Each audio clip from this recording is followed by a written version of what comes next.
नमस्कार प्यारे भाइयों बहनों, कैसे हैं आप लोग। आज के इस वीडियो में अपन बात करने वाले हैं यूपी आरओ एआरओ परीक्षा के नियमों से संबंधित कि क्या क्या नियम इसमें होते हैं। परीक्षा जब देने जाते हैं तो क्या ड्रेस कोड रहता है, क्या आपको सामग्री अपने साथ लेकर जानी है, आप क्या चीजें साथ लेकर नहीं जा सकते हैं। आपको पता है ये परीक्षा जो है 11 फरवरी को होनी है, तो उस परीक्षा से संबंधित सभी दिशा निर्देशों को अपन समझने वाले हैं। और ये समझना क्यों जरूरी है, जैसे आप यूपी में अगर कोई परीक्षा देते हैं, यूपी SSSC जो परीक्षा कंडक्ट कराते हैं, उसमें एक नियम है कि आपके पास अगर बॉल पॉइंट पेन नीला है या काला है, कोई भी चल जाएगा, इससे कोई फर्क नहीं पड़ता है कि आपके पास नीला बॉल पॉइंट पेन है या काला बॉल पॉइंट पेन है। लेकिन अगर आप MPPSC की परीक्षा देते हैं तो आपको काले बॉल पॉइंट पेन से ही गोले भरने होंगे। वहां अगर आपने नीले पेन का यूज किया तो आपकी OMR बेकार हो गई, है ना। एक परीक्षा खुद मैंने दी थी, तो राजस्थान में एक परीक्षा हुई थी, तो उसमें क्या था कि निर्देशों में लिख रखा था कि भैया आपको हाफ बाएं के शर्ट या टी-शर्ट पहनकर ही आना है, चाहे आप लड़के हो चाहे लड़कियां हो। प्रवेश पत्र में स्पष्ट लिखा हुआ था। अब कुछ लोगों ने तो उस पर ध्यान दिया, मान गए, हाफ बाएं की शर्ट या टी-शर्ट पहन कर गए, तो उन्हें कोई दिक्कत नहीं हुई। कुछ लोग ऐसे थे जो नहीं मानते हैं, वो नहीं माने, वो फुल बाएं की पहन के पहुंच गए, जिस तरह की ये है।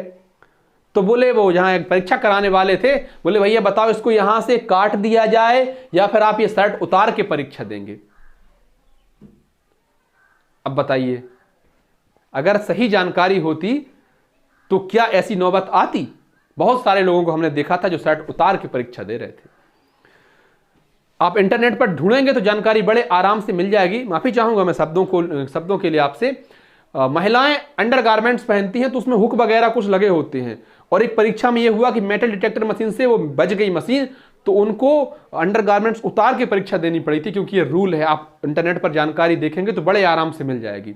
इसलिए आवश्यक यह है कि अगर आप कोई परीक्षा सीरियसली दे रहे हैं तो उसके बारे में पहले आप जान लें कि उसमें क्या आपको साथ लेकर जाना है, किन किन चीजों का ध्यान रखना है। चलिए तो फिर शुरुआत करते हैं और नियमों को भली भांति पढ़ते और समझते चलते हैं। आपके आवेदन पत्र में सूचित अर्हता परीक्षा की जांच आयोग द्वारा नहीं की गई है, अतः विज्ञापन में वर्णित अर्हता पात्रता को पढ़ कर आप स्वयं सुनिश्चित कर लें और पूर्णतः पात्र होने की दिशा में ही परीक्षा में सम्मिलित हूं।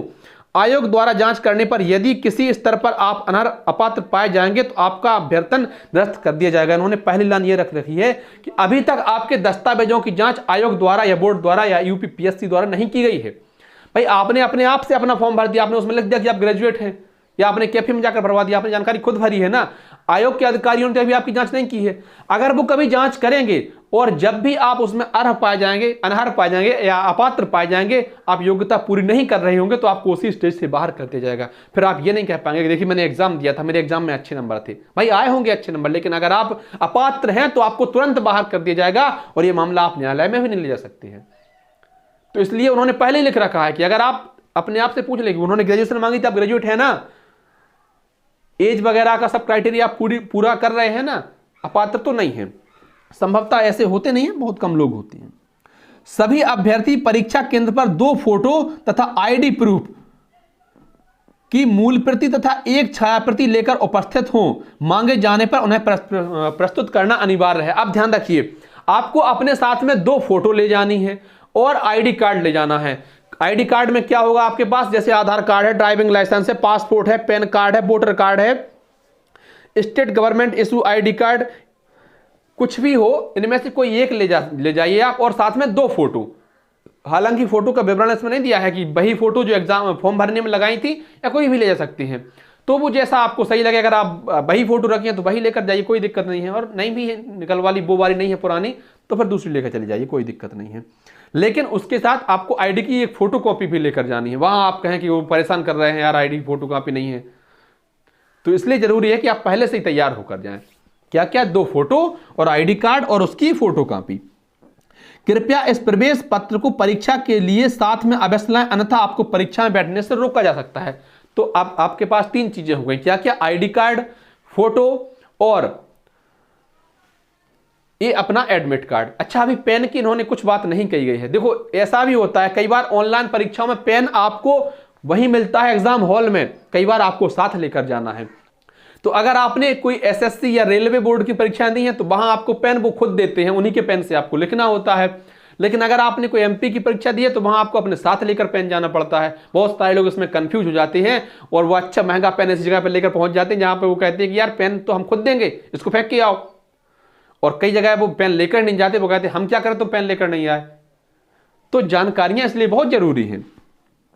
गलत उत्तरों के लिए दंड।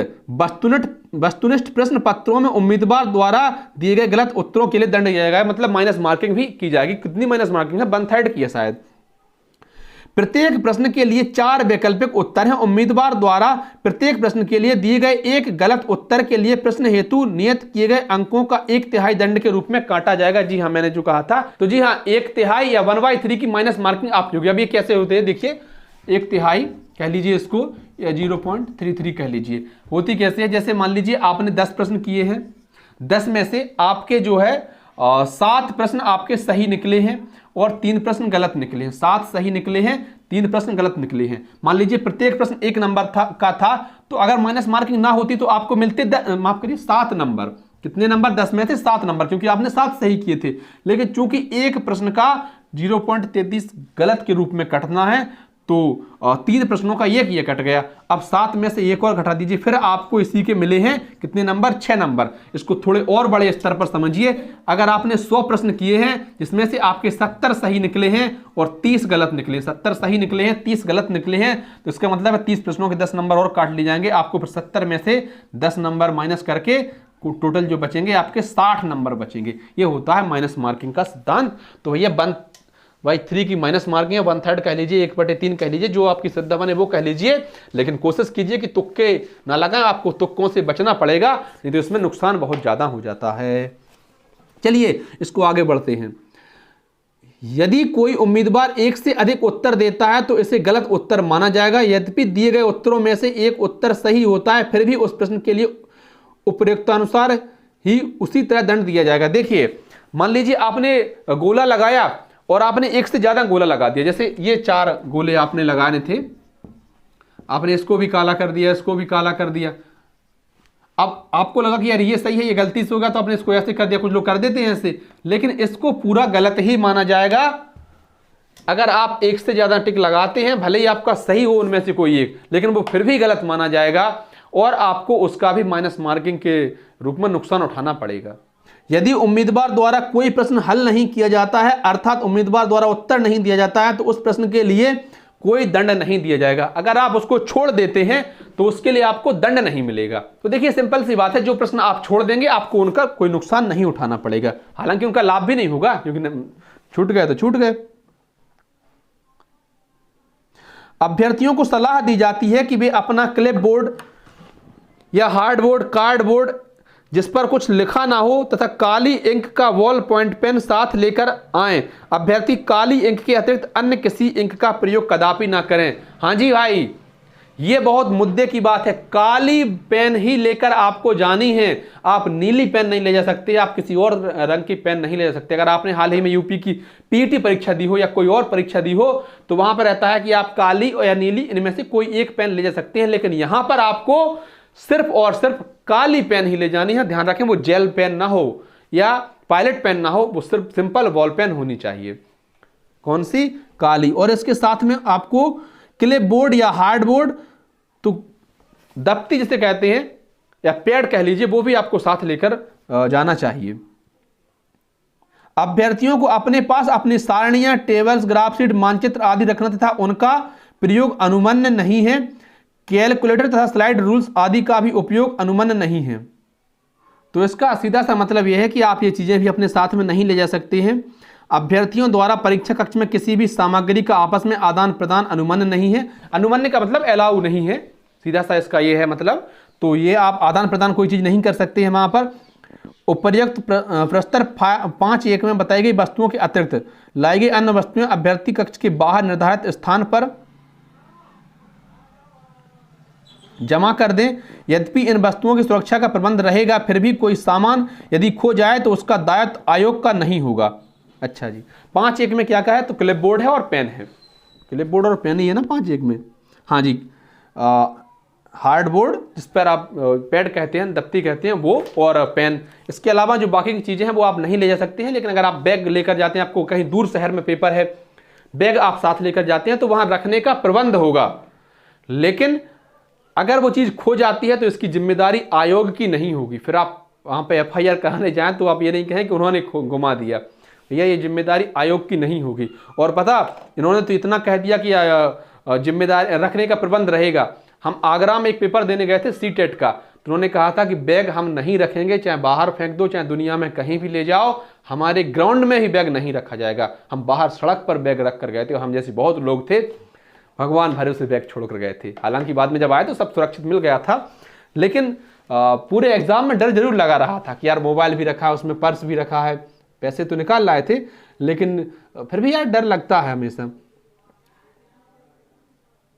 यदि अभ्यर्थी के पास परीक्षा में नकल करने की कोई सामग्री पकड़ी जाती है तो उसे परीक्षा विशेष से तथा आयोग की आगामी परीक्षाओं व चयनों से वंचित किया जा सकता है, चाहे वैध सामग्री का प्रयोग नकल करने में किया गया हो अथवा नहीं।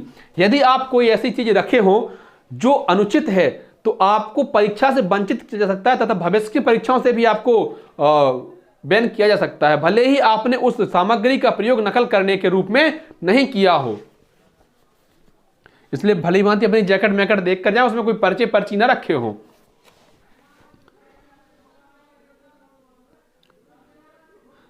अंतिम आधा घंटा में किसी अभ्यर्थी को परीक्षा कक्ष से बाहर जाने की अनुमति नहीं होगी।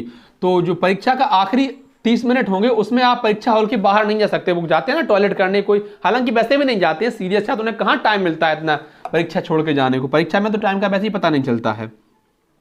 प्रश्न पुस्तिका के साथ उत्तर पत्रक संलग्न है। प्रश्न पुस्तिका एवं उत्तर पत्रक का क्रमांक एवं सीरीज समान है। अभ्यर्थीगण प्रश्न पुस्तिका सह उत्तर पत्रक प्राप्त होते ही उस पर लगी सील को खोलकर उत्तर पत्रक को प्रश्न पुस्तिका से सावधानी पूर्वक अलग कर लें तथा प्रश्न पुस्तिका पर उत्तर पत्रक को भली भांति चेक कर लें। यदि प्रश्न पुस्तिका का कोई पेज गायब हो, उत्तर पत्रक में गोल आकृतियों के मुद्रित न होने या डैमेज होने की स्थिति में प्रश्न पुस्तिका एवं उत्तर पत्रक दोनों अंतरिक्षक को वापस करके उसी सीरीज की दूसरी प्रश्न पुस्तिका सह उत्तर पत्रक प्राप्त कर लें।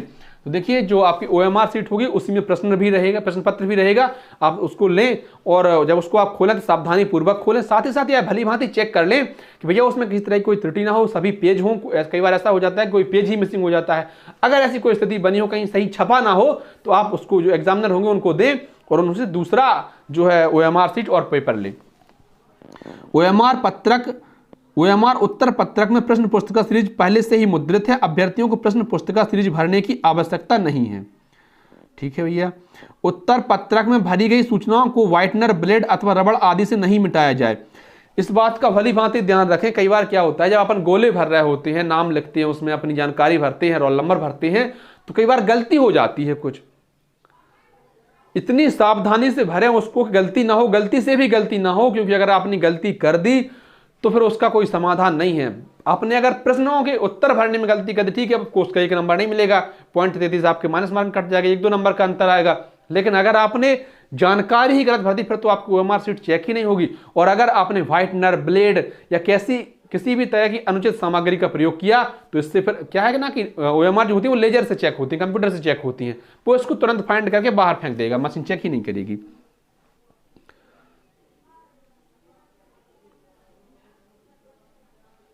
अभ्यर्थियों को प्रश्न पत्र समाप्ति के बाद उत्तर पत्रक की मूल प्रति अंतरिक्षक को सौंप देना है। प्रश्न पुस्तिकाएं अभ्यर्थी को परीक्षा के बाद अपने साथ ले जाने की अनुमति है। तो आप अपना प्रश्न पत्र जो है वापस ले सकते हैं। कई परीक्षाओं में ऐसा होता है कि आपको प्रश्न पत्र भी जमा करना होता है, लेकिन यहां ऐसा नहीं है। अब अभ्यर्थियों को परीक्षा केंद्र में परीक्षा प्रारंभ होने के 1 घंटा पूर्व प्रवेश दिया जाएगा। परीक्षा प्रारंभ होने के 10 मिनट पहले प्रवेश बंद कर दिया जाएगा। परीक्षा बंद होने के बाद किसी भी अभ्यर्थी को परीक्षा केंद्र में प्रवेश की अनुमति नहीं दी जाएगी। तो आप ध्यान रखें, समय से पहुंच जाएं, क्योंकि आपको 1 घंटे पहले एंट्री स्टार्ट हो जाएगी और परीक्षा शुरू होने के 10 मिनट पहले एंट्री पूरी तरह से बंद कर दी जाएगी, फिर किसी को भी एंट्री नहीं दी जाएगी। अभ्यर्थी अपने पीने हेतु पानी की पारदर्शी बोतल साथ रख सकते हैं। जैसे अगर किसी को बहुत ज्यादा प्यास लगती है तो आप पानी की बोतल साथ ले सकते हैं, लेकिन वो ट्रांसपेरेंट होनी चाहिए, पारदर्शी होनी चाहिए। नॉर्मल बोतल आती है, ऐसी नहीं हो कि वो स्पेशल बोतल जो आती है जिसमें ठंडा गर्म की गर्म रखा रहता है, कुछ बोतल ऐसी होती है मेरे पास है, वो ऊपर टेम्परेचर बता देती है कितना तापमान पानी का है, जो उसमें अंदर लिक्विड भरा हुआ है उसका कितना तापमान है, ठंडा है गर्म है। तो इस तरह की कोई भी बोतल नहीं चलेगी, सिर्फ ट्रांसपेरेंट या सिंपल बोतल ले जा सकते हैं आप अपने साथ में। दिव्यांग अभ्यर्थी जो 40% या उससे अधिक की दिव्यांगता से ग्रस्त हैं, वे अभ्यर्थी ऋतुलेखक अपने साथ लाएंगे जिसे कोई यात्रा भत्ता आयोग द्वारा दे नहीं होगा। तो भैया जिनको अपने सहायक की जरूरत होगी, जो आप उनका साथ में लिखने के लिए गोला भरने के लिए जरूरी होगा, आप उसको साथ ले जा सकते हैं, लेकिन उसको यात्रा भत्ता सरकार नहीं देगी, बोर्ड नहीं देगा, वो आपकी स्वयं की जिम्मेदारी होगी। हाँ, अगर किसी की दिव्यांगता 40% से अधिक है, जिन्होंने ऋतुलेखक एवं अतिरिक्त समय की मांग की है या जिन्होंने केवल अतिरिक्त समय की मांग की है, उन्हें भी उनके द्वारा मांगे जाने पर अतिरिक्त 20 मिनट प्रति घंटा दिया जाए। तो 1 घंटे पर 20 मिनट ही आपको मिलेंगे। अगर 2 घंटे का पेपर हो तो 40 मिनट मिल सकती है। जो ऋतुलेखक एवं अतिरिक्त समय का लाभ ले रहे हैं, उन्हें परीक्षा में बैठने की उचित व्यवस्था परीक्षा शुरू होने से पहले करते हुए अंतरिक्षण व्यवस्था को सुदृढ़ किया जाए। दिव्यांग अभ्यर्थी परीक्षा के दौरान अपने केंद्र पर केंद्र पर्यवेक्षक को ऋतुलेखक एवं अतिरिक्त समय हेतु सूचना देगा। अभ्यर्थी अपने साथ दिव्यांगता प्रमाण पत्र, परिचय पत्र एवं 2 फोटो साथ लाएं। केंद्र पर्यवेक्षक ऐसे अभ्यर्थियों से उपबंध पत्र भरवा लें और उसके बाद अभ्यर्थी का दिव्यांगता प्रमाण पत्र, ऋतुलेखक की ID प्रूफ एवं शैक्षिक अभिलेखों की छायाप्रति संलग्न कर परीक्षा समाप्ति के पश्चात आयोग कार्यालय को प्रेषित कर दें। तो देखिए, जिन लोगों ने जो लोग सहायक अपना ले जाएंगे, जो आप सहायक आपके साथ में जाएगा उसकी जानकारी पहले ही आप एग्जाम जो अंतरिक्षक होंगे, वहाँ प्रभारी होंगे एग्जाम सेंटर के, उनको दे देंगे, वो आपकी उचित व्यवस्था करेंगे। आप जिसको साथ में ले जा रहे हैं उसकी ID कार्ड भी साथ में ले जाएंगे आप, उसकी मार्कशीट भी साथ में ले जाएंगे आप, और अपने भी दिव्यांग प्रमाण पत्र वो सब भी आपको साथ में ले जाने पड़ेंगे। OMR 2 प्रतियों में, एक मूल प्रति ओरिजिनल कॉपी तथा दूसरी अभ्यर्थी प्रति प्रश्न पुस्तिका के साथ ही संलग्न रहेगी। परीक्षा समाप्ति के पश्चात अभ्यर्थी की मूल प्रति अंतरिक्षक को सौंप देगा और अभ्यर्थी अपनी प्रति अपने साथ ले जाएंगे। तो उसमें 2 कॉपी रहेंगी।